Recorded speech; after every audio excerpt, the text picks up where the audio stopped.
Okay, welcome back. Another day, another pile of rusty parts. I basically went around the roof today and I did all of these edges here. So I've basically rebuilt this section right up to nearly the peak of the roof on both sides. So that gives me a bit of strength back in it. A lot of measuring, as you can gather. It looks pretty good.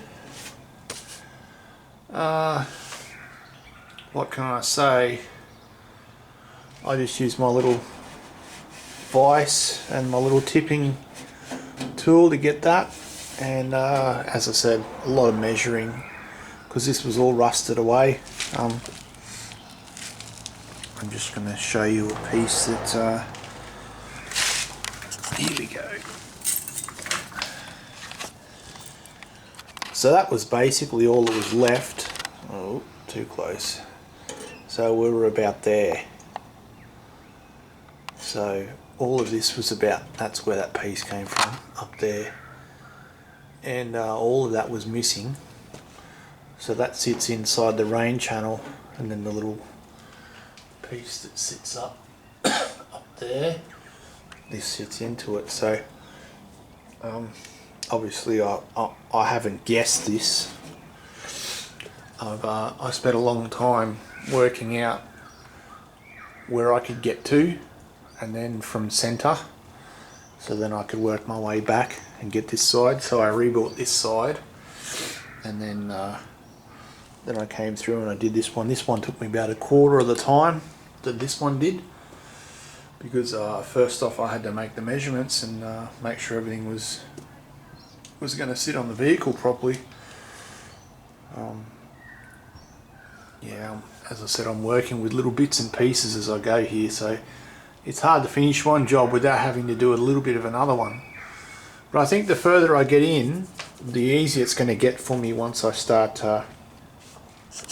getting the roof and everything back on there.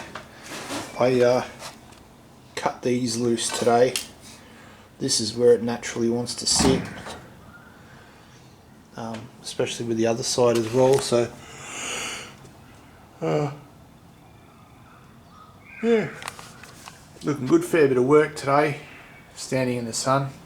It doesn't look like much, but you can appreciate the fact that these are very, very, very slow tack welds.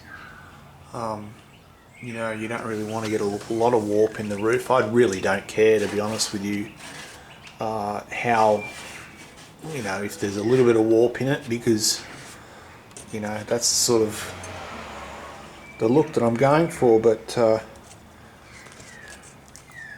you know, you don't want it really bad.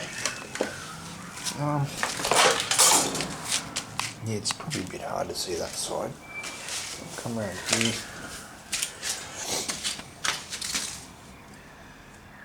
So I basically welded right up to where the paint was, and it looks dirty now. Nothing's been cleaned up, but you can probably appreciate the profile. The profile's there, and the height's there, and this is just curling around a little bit more at the bottom of it. So once it sits up in the channel, it'll all flatten out. And I'm still undecided what to do here. I think what I'll do is red oxide all of this, and then yeah, it'll sort of match that a bit better. But yeah, fair bit of work done today. Although it's you know, as I said, it's hard to appreciate things sometimes when all you see is just a couple of strips. But yeah, I think maybe I might even be able to get this up on the on the roof in the next couple of days. I've got a couple of points I can attach it to now, so, and then it can hang out over the front, and then you know, things will start to happen then. But anyway, I'll bring you back next time.